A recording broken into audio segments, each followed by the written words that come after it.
Hey everyone, we are back with another episode of Can't Stop Snapping, the official podcast of MarvelSnapzone.com. At the time of this episode releasing, we are just over a week away from the global release of Marvel Snap. We are very excited and we appreciate you sticking along with us throughout these episodes we've released during the beta, and we are really looking forward to releasing episodes and content after the global release and as new listeners come into the podcast.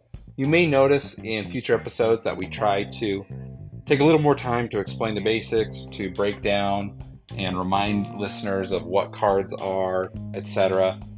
Just with an influx of new players with the global release, we want to make sure that we're not speaking above everyone's knowledge level. So, especially when we're talking about Pool 2 and Pool 3 cards, we're going to try to break those down and remind listeners of what cards we're talking about, what's their cost, their power level, their ability, etc. Just to make sure that everyone can enjoy the podcast, whether you've been listening to this for several months or it's your first time listening. So today we've got a great episode for you with Lootmuncher covering the latest patch notes. Sorry for being a little later than we normally get this episode out, but we appreciate you listening. Let us know your thoughts on Twitter at can't_stop_snap. And without further ado, let's jump into today's episode. Hey everybody, we are back with another episode of Can't Stop Snapping, the official podcast of MarvelSnapzone.com. We are back with another patch episode, and I'm going to be honest, I was surprised by this one. I think me and my returning guest host, Lootmuncher, who's always here to help us break down the patches, we were both surprised. I guess first off, Lootmuncher, thanks for being on again, as always. Absolutely, patch drops, I'm here. Yeah, and man, we were just talking before we started recording. We did not expect this coming. We were expecting this in the next week or two.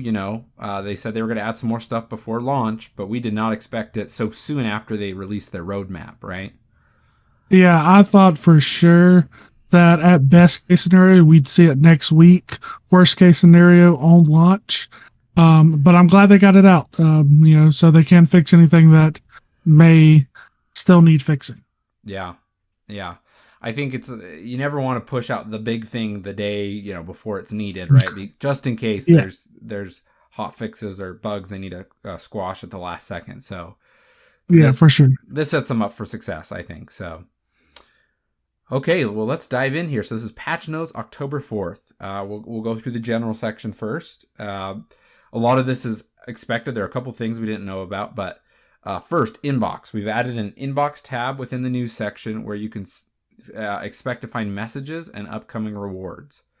I think this is interesting that it's like in the news section, so it's kind of buried a little bit, right? We knew this was coming, and this is obviously so they can kind of give rewards out a little more easily.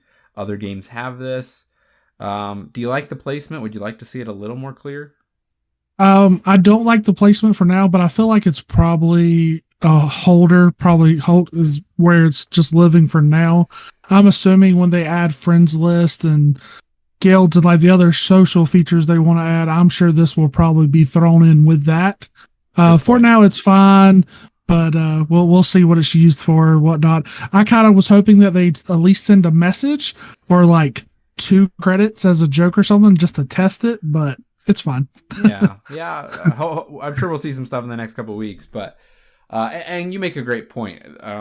They could definitely feel that like it doesn't have enough right now to have its own dedicated tab on the homepage, but I could totally see what you're saying. A couple more social type features and you throw them all together, right?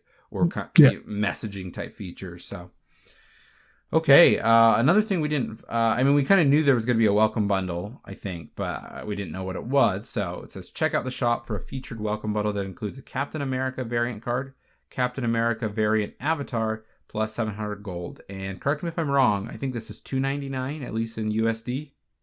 Yes. Yeah. So a good deal. I mean, you're obviously getting a good exchange for your gold there, right? It's cheaper than buying gold by itself. Yes. And you get the variant card. So I don't know. I mean, I guess this is good. I guess I'm just a little bummed because like I don't play a ton of a Captain America. I mean, he's an average card. Not to say the art isn't good, right? But But I guess I don't know. I guess I don't know what I was expecting. This makes sense as this was what would be the bundle, but I'm kind of middle ground on it. I don't know about you, if you expected more or less on what the bundle would be. I thought the bundle would be definitely a little bit more things. Like I thought that could be definitely something that could try to get a little bit more money out of the new players, give some credits and gold and stuff to really jump start an account. And I was expecting like a $20 price tag, but make it worth it. But I thought it was going to be like credits and gold so you can kind of jump start your account and, get those credits and buy credits if you want to start leveling up and getting cards and stuff faster. The 700 gold is cool though, because that is a great value. For $3 you get $10 worth of gold, and then it works perfectly with the variant changes, the price changes. You can now get a rare variant for that. So yep, very true. So yeah, I mean, definitely good value. I guess that's maybe what I'm trying to put into words. I definitely expected credits. That was my guess, right? It'd be like, here's your first 2,000 credits or 3,000 credits. That's enough to Infinity split 2 cards, right? All the way up, basically. So something like that where it could help to jumpstart your collection. But, it's a good deal. So I can't complain about that. Not much to say on this one. Default FPS is now 30 frames per second. So they just kind of said, okay, we're going to default to that instead of 60, but you can obviously increase it to 60. I think that's a smart change. And then this one we knew about, so no crazy surprises here, but 75% of existing variants are now labeled as rare variants, and their cost has been changed to 750 gold, from 750 gold to 700. And then other variants will become super rare, are now available for 1,200. Now, I don't know if you had a chance to check out the shop. I'm guessing maybe this won't take full effect till 9 p.m. I could be wrong. Have you seen any of the super rares in your store yet? I have not. My shop didn't change and the prices are the same. I'm assuming that this change will hit on reset. Yep. Yeah. So I guess at a time of recording, we're recording about an hour before reset. So it'll be interesting. It'll be interesting to see what those super rares are. And I'm sure some websites like Marvel Snapzone are going to compile kind of a list of what are rares and what are super rares. So I'm interested to see what kind of makes the cut as a super rare. Yeah, for sure. Me too. Okay. Well, let's dive into the next section here. So localization. I'll quickly just go through the languages because I think we knew there was like 13 languages coming. I don't know if they told us all of them, but they've hit the biggest ones here is what it seems like. So you've got, we already had English and Latin American Spanish. So now we have Chinese, simplified, Chinese traditional, French, German, Indonesian, Italian, Japanese, Korean, Portuguese, Brazilian Portuguese, that is, Spanish, Thai, and then they added voiceover support for the following languages, in addition to English and Spanish: Chinese, French, Japanese, and Korean. So I think they've hit obviously the languages that are going to be the biggest markets. Obviously, you can't have every language that's out there, right? Especially at launch, but I think they've hit the biggest markets in South America, Europe, obviously US, and then Asia is what this feels like to me. So good smattering of languages. I don't think there's anything that's not here that doesn't surprise me. Anything you feel like they've missed? Gaping holes? No, I think this was just getting basics down, and they'll just add more as they go. Yep, add some more, Asia languages, add more European languages, definitely over time. Okay, well, let's dive into some of the Meteor stuff. This one was interesting. So art and visual effects. Boosters are now color-coded to match their cards. Yeah, I saw this when I was playing, and I hadn't read this part of the patch notes. So I was like, whoa, the color's different, and it matches, where the card is. So I thought that was interesting. Again, it's not like this enhances the game per se. It's just obviously kind of a style choice they've made. Do you like it? Or do you think it's just kind of distracting? I mean, I do like it. It's just a little bit of extra flair. When I didn't even read this the first time I read through the patch notes, I just skipped right over it. But then I was just, I got a reward in the season pass and went to collect it. And I noticed in that the Miles and the Spider-Woman and the Carnage boosters on this thing are different. And then the generic ones where it's just going to give you random boosters are just gray. And I was like, oh, that's really cool. I didn't notice that. like I didn't read it in the patch notes. So seeing it, I thought it was pretty cool, and I'd be interested to see all the other cards. It's a nice little thing, but nothing major, like you said. Yeah, they're always going for a little bit more style with each patch, a little bit cleaner, crisper UI, a little more modern feel, right? They kind of switch up a little bit of that kind of stuff on us every time, so not necessarily surprised to see it in general, but yeah, definitely kind of stands out. So, okay, let's dive into the bulk of what we're going to talk about. There's some interesting ones, and I think a lot of these are the ones I was expecting to see changes to. These are the card updates. But maybe one or two that I was surprised to see. So, first things first, Bishop. Bishop has gone from a 3-2 to a 3-cost 1 power card. Retains the same ability, so for every card played down on your board after Bishop is played, he gets +1 power. Their logic is kind of, Bishop is just kind of a generalist good card you can put in a lot of decks, obviously in any kind of zoo deck, in negative decks, in kind of like a Bounce Bros type deck, right, with Falcon and with B. So it's kind of just like any deck you're playing cards or a lot of cards, like throw Bishop in, right? So I don't know. I didn't think Bishop was overpowered, and I don't know if this -1 power does a lot to change him. Their logic is they want like people to not only always choose him, they want to have people look at other options. Do you think this really is going to make that big of a difference with just the -1 power? I don't think it's going to make that big of a difference. I think, when I think about like staple cards that you think about when you're building a deck, I immediately go to Angela and Bishop. If you're playing those, there's definitely decks where you don't put those in, but I feel like I play a lot of decks that start with those two cards. So seeing Bishop just get nudged a little bit down the power ranking, I think that's fine. But I don't think this is really going to affect him too much. Yeah. I don't think this will lower his play a ton.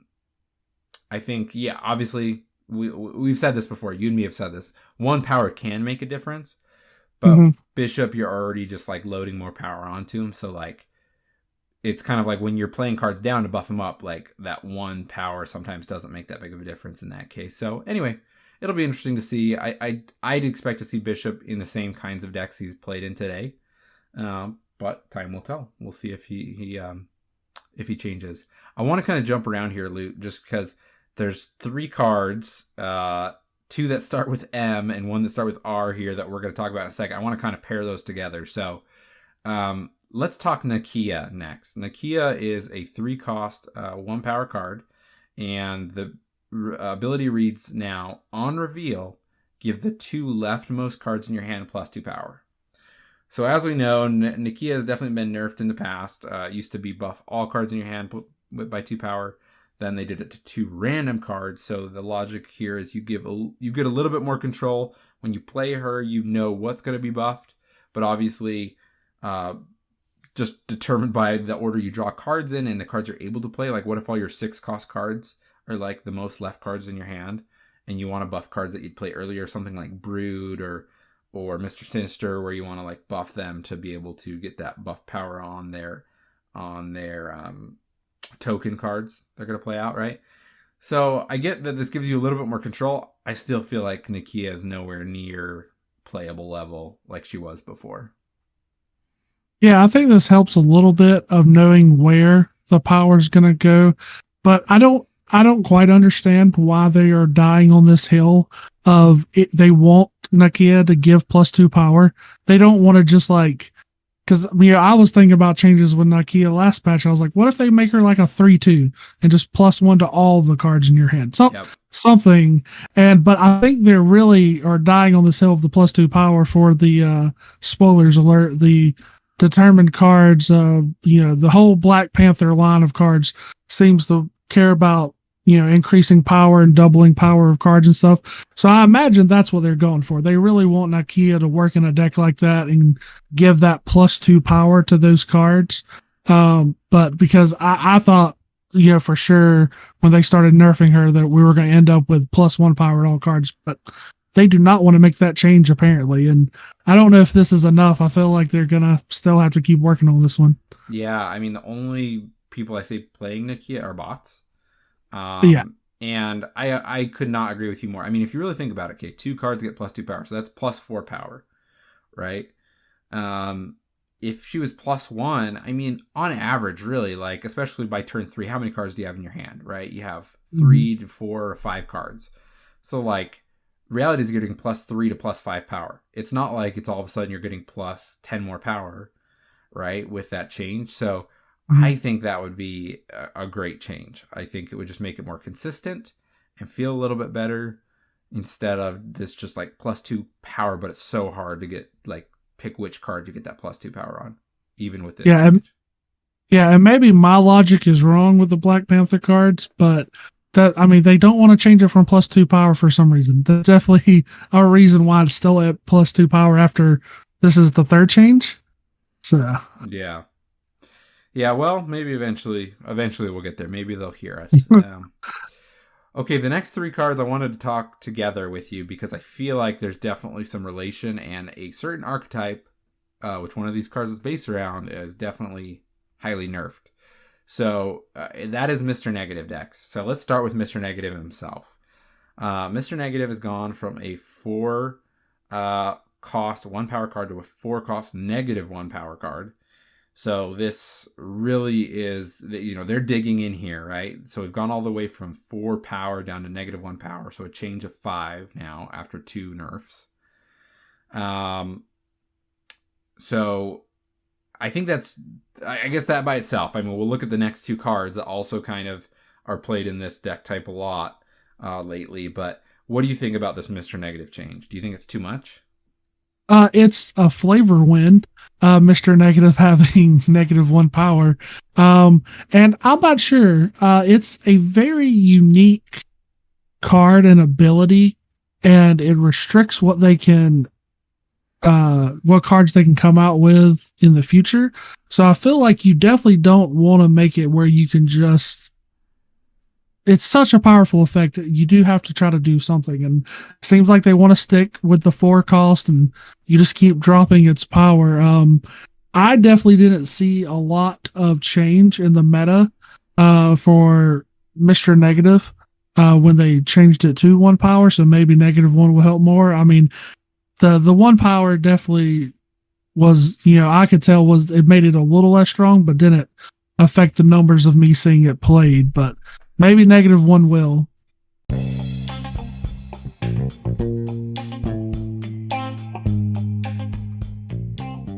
Hey all, I wanted to take a quick moment to talk to you about MarvelSnapZone.com. Marvel Snapzone is a one-stop shop for everything Marvel Snap on the internet. They have new articles nearly every day that cover deck building, strategy, card breakdowns, etc. They have a great collection tracker tool and a deck list builder that works off of that collection tracker so that you can know what decks you can build with your current card collection. They have guides and deck lists for all level of players and all collection level of players. Make sure to go to MarvelSnapZone.com and check it out now.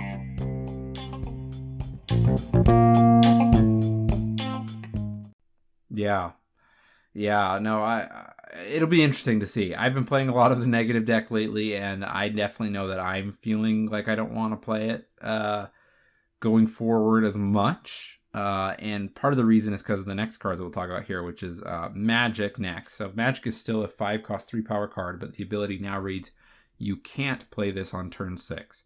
On reveal, change this location to Limbo. So still changes location to Limbo, add that 7th turn to the game. Can't be played on turn 6.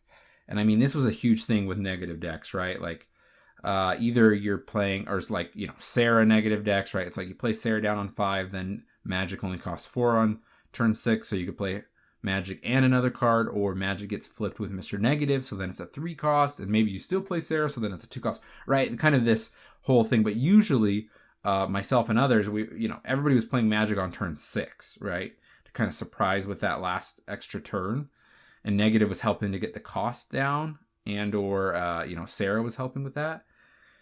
So I guess, what do you think about the Magic change by itself, but also just in the scheme of how it affects the negative archetype? Yeah, I mean, I think, I've definitely played a lot of the negative deck list too, and I think this is a huge change because, I mean, maybe I'm wrong. You can tell me you've been playing the deck too, But ideally, you'd want a negative on 4, Sarah on 5, and then magic on 6, plus maybe another card, and then on turn 7 go off. So this changing, I think, is a big change. And when I first read this, I was like, that's a big change, but I wonder how much it's going to affect it.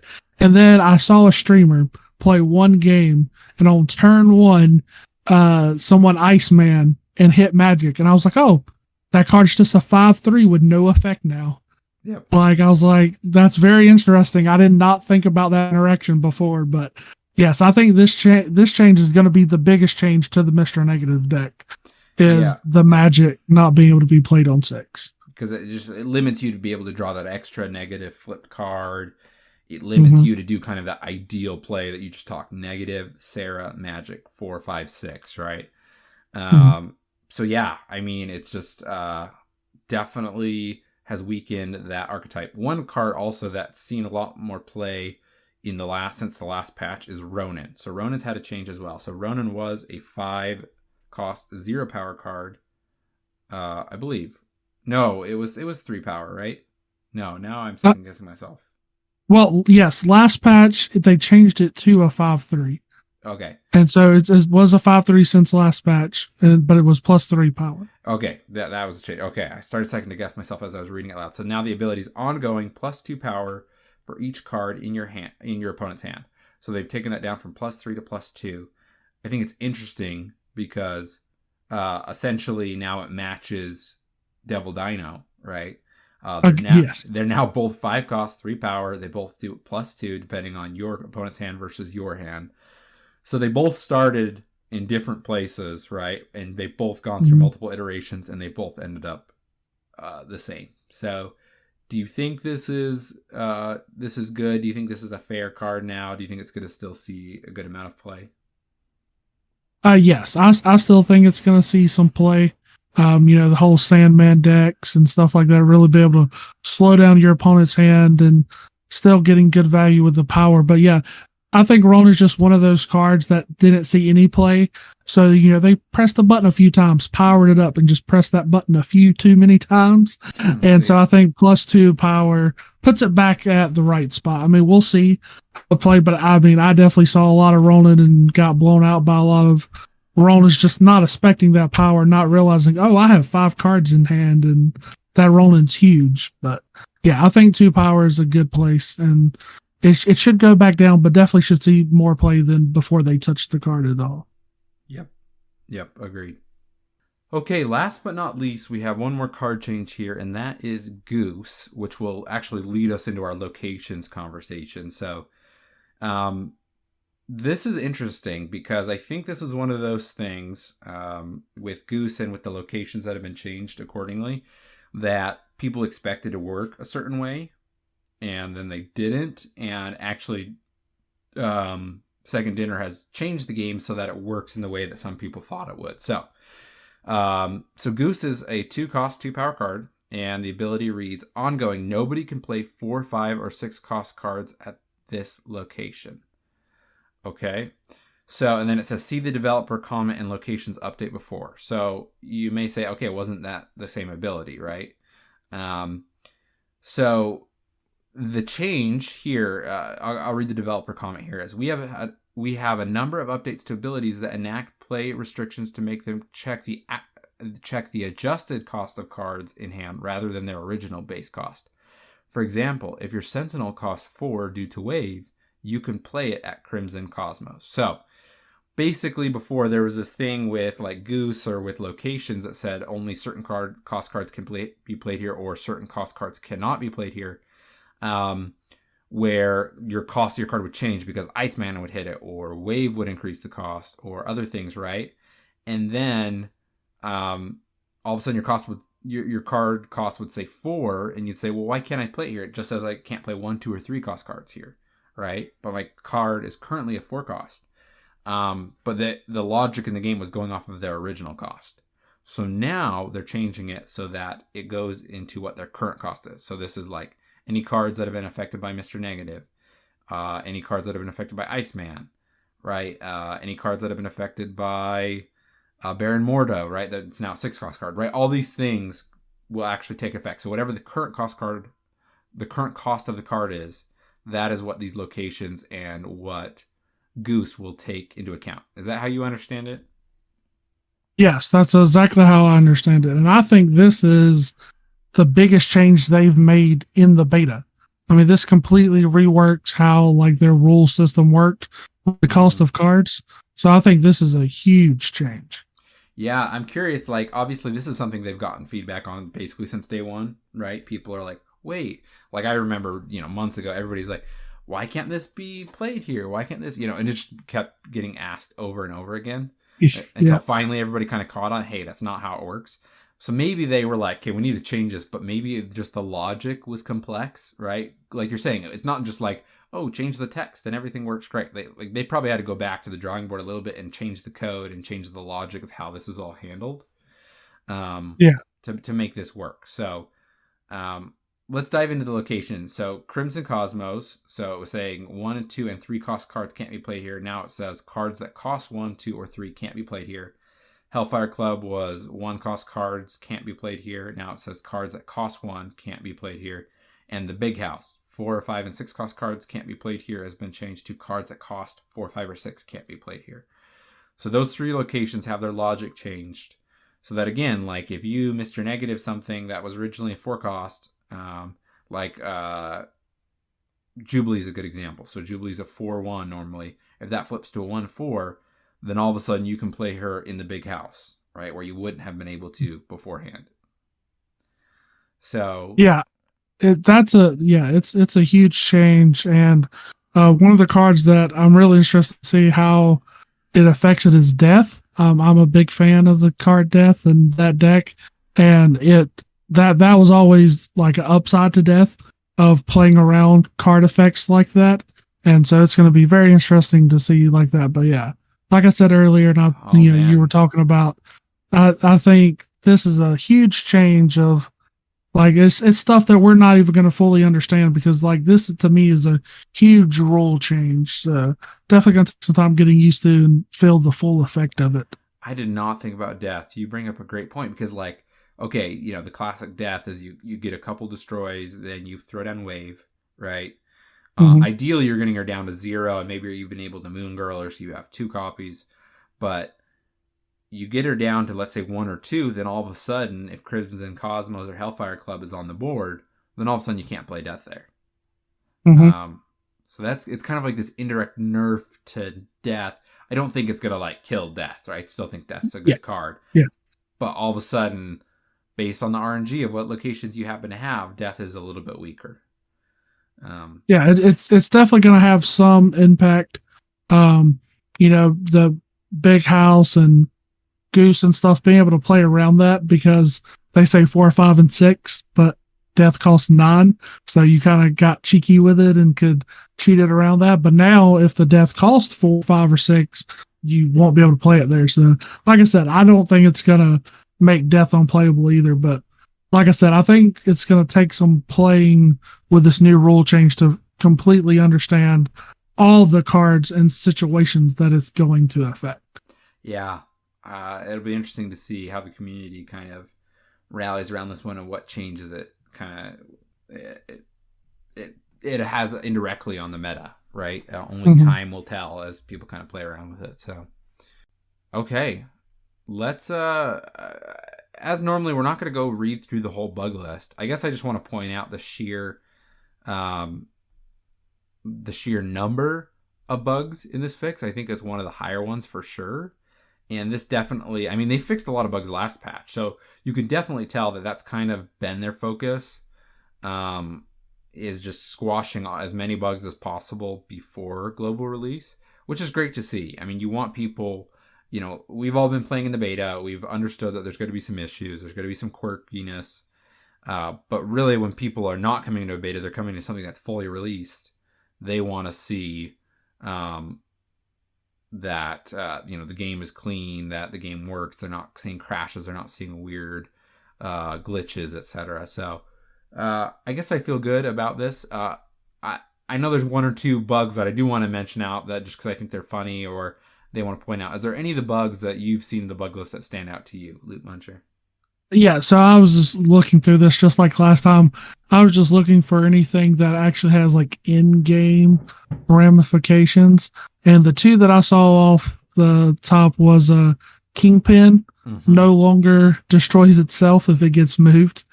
Um, so that matters. And then what was the other one? I just had it. Professor X now stops cards from leaving the board when Lockjaw activates.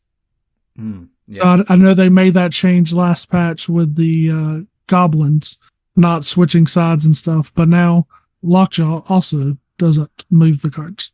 Yeah. So it's like a bug fix, but it's really like we talked about this last time, right? It's a bug fix, but in some ways it's like a change to the card, right? Yeah. Or kind of a more completeness of how the card should work based on how it's written. Another one in here, Craven now activates his ability if the card that moved is also destroyed. Oh, okay. So, it sounds like that wasn't happening before. If the card was destroyed after it moved or something, his ability wasn't firing, right? So, like if you launch, if a card moves into a location where you've got, what's it called? Kingpin's location. Do you know which one I'm thinking? Fist Tower. Fisk Tower, exactly, right? So like by that logic, it sounds like if a card moved there and was destroyed, Craven wasn't getting his boost, but now he will because it's still moving even if it gets destroyed. So yeah, a couple of these things is interesting to pick these out of the bug fixes, right? Because there's lots of bug fixes that are like UI things, but these are really things that can kind of subtly boost or nerf a card. So obviously, And go ahead. sorry. One other thing I just want to point out, I didn't know if you're going to get to it or not, but the known issue list, I don't remember, but I didn't check because it just kind of hit me now. But they haven't done this before, have they? Where they have a known issue list in the patch notes? I don't think they have.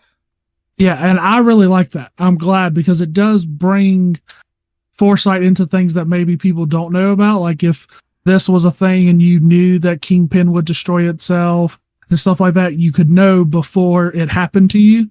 And so it's nice to see that because there's a few of stuff like that. Like most of this is like visual effects or UI stuff too, but there are a few things like it says the same thing very similar to the Craven not getting the buff if it's destroyed. There's also one in here that says that it is a bug that if a card gets destroyed and you leader and you don't get that card, so it seems like you should still get a copy of that card because it was played, even if it right? is destroyed. Yes. Yeah. So. Yeah, and there's a couple other things here. Like some cards are not moved back to hand when played on Luke's bar, and that may just be because of their abilities, right? They don't tell us which cards. I think another interesting one, Deadpool does not get the benefit of temporary power increases when he is destroyed and returned to hand. And so that they're saying they're going to fix that, right? So like, yeah. I think that's like a location that's buffing it. Like let's say you play it on, whenever I try to remember the name of the location, it boosts all of your cards there by one. Xandar. I'm like Nova Corps. That's what I'm thinking. Xandar, right? So like you play Deadpool there, he becomes a 2-power card, and it sounds like the way they're going to make it work is that when he gets destroyed, he keeps that 2-power and doubles, right? Yeah, and it seems like that's just the problem with him. I've never noticed that problem with playing with him, but I haven't played with him a lot. But I know it does currently work correctly with Venom. Like if you have cards in Xandar and eat it with Venom, he does keep the buffs. So yeah, this is awesome that they're adding this kind of. It's felt like in the past, like we just kind of find out that there's bugs as we play, right? Mm-hmm. But there's obviously ones like this that we aren't even aware of. So, yeah, I like that they're just cleaning up the logic often and early with cards. You know, I've played other games or just seen other games where this is kind of a back burner thing, right? Kind of cleaning up the logic of certain interactions, and it just happens later. But it feels like they're very intentional about trying to make things work.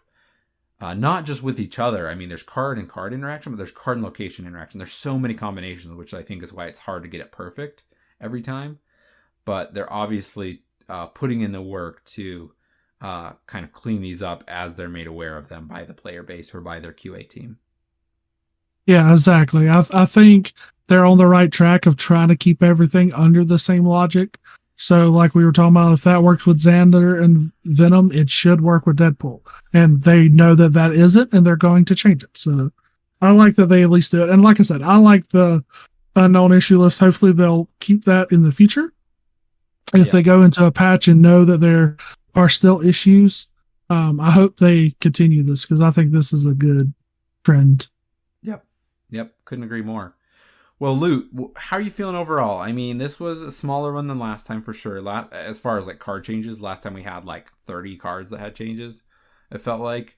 So less cards change, less locations change, but I think there's some significant things like you said. So what's your confidence level on this patch? Do you feel like it's up there close to a 10, like it's a lot of good changes, we're in a better spot, or do you feel somewhere more towards the middle?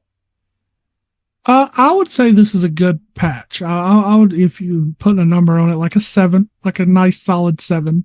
I think they made some of the changes that we saw on the roadmap that are coming. The variant rarity system and the welcome bundle, the inbox, stuff like that, and just going and seeing a few more last minute changes to the meta and stuff. So there's absolutely one thing, and I know that we've talked every patch, but there's one thing I'm always excited about every patch that is missing in this patch, and it's kind of disappointing, and it's buffs.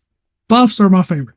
Nerfs, yes, you need nerfs, you need to tone cards down, but I absolutely loved every time we got a patch with the buffs that we got and the amount of buffs we would get.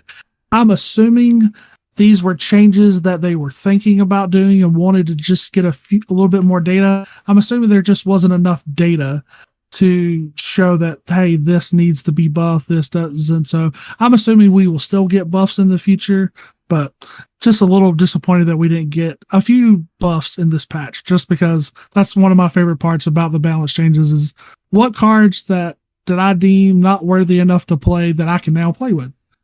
Yeah, I mean, the only one you could really say, quote unquote, is a buff is Nakia, right? Technically, that's like a little bit better, but compared to some of the things we've talked about in the past, right? Like Ronan last time, and I mean, Ronan's still good, I'd say now. They nerfed him a little bit from where they buffed him last time, but we've had like Ronan where we've been like, whoa, like big buff, or like Scorpion, right? You and me have talked about that. This time, there's nothing like that stands out, right? So I'd have to agree with you there. I think it's a little disappointing that we didn't get buff. I don't know if I can put my finger on exactly what card I would have chosen for a more significant buff. I mean, honestly, I if they told me, hey, we're going to make changes to Nakia, I would have said, great, Nakia needs it, but this is not the change I would have made. We already talked about that. So if they had done Nakia as a +1 to all cards in your hand, I think we would have been a little bit more excited. Yeah. So overall an okay change. I mean, all of the bug fixes are welcome. All of the tweaks are welcome. The rework with kind of the costs affecting Goose and location is definitely welcome. And, overall, it definitely, they're moving a step closer to global release, right? They're getting the game in a better spot for global release. I guess my last question to you, Lootmuncher, is, do you think there will be one last small patch before release? Or do you think they're going to code freeze with this patch, let it go through release, and they're going to wait till a couple weeks after release before they make any changes? I think we may get one more just because it seems like, and I know it's still iffy with the new card dropping and all that stuff, but it does seem like there's some weird interaction with Miles. So I feel like if they can narrow that down and figure out if those are bugs or not, hopefully they will fix them before launch. Your season pass card for launch and stuff, you don't want that to be bugged and people not to play it because of that. So if they do look into that more and figure out if those are bugs or not, I'd like to see those changed. Other than that, I don't think we'll see one, but I think there's a slight chance. And I mean, I think it'll be fine. Like I said, I think this patch puts them in a good spot, minus anything that's completely broken by this patch that we don't know about yet. But yeah, I think this puts it in a good spot, and I think it's slim chances that we see another one unless they absolutely need to. Yep. I think it'd be more about what we'd call, like in the software, a hot fix patch, right? It's kind of like you just got to rush it out there and just get it out there quick, because because there's serious issues. That's what I could see causing something, but I think my guess is we're going to be locked in until maybe 2 weeks post launch is what I would guess, and then that would be when they would make changes again, right? Mm-hmm. Well, awesome. Great conversation as always. Listeners interested to hear your thoughts, make sure to join the conversation on Twitter at @can't_stop_snap to let me and Lootmuncher know your thoughts. Lootmuncher, before we go, as always, I'd love to let you give a shout out about your streams and the streams you're doing kind of on your own, but obviously I want to hear more about QBrush. Absolutely. So you can follow me at Lootmuncher0 on Twitch and Twitter. And so I stream myself playing games, playing mostly fun decks, trying out new stuff. And then I also host QBrush weekly for the most part, where we get a bunch of content creators together, usually with some kind of rule set. We've changed a lot. We've done teams and draft and just your standard, deck list and stuff like that. So definitely a fun time just getting them all together and playing for usually an hour, set amount of time. Everyone plays for an hour, and the most cubes accumulated wins. So it's really fun to bring a bunch of content creators together and have like a fun little competitive event. Awesome. Listeners, as always, please go check out QBrush. Lootmuncher's doing great things there. And you get to obviously see Lootmuncher host, but you get to see a slew of content creators, including some we've had on the show before. So make sure to check that out on Wednesday nights. As always, thank you for listening. We're really getting excited here on the road up to launch. So make sure to stick with us for the several episodes we're going to have between now and then. Thank you for listening, and we will catch you in the next episode.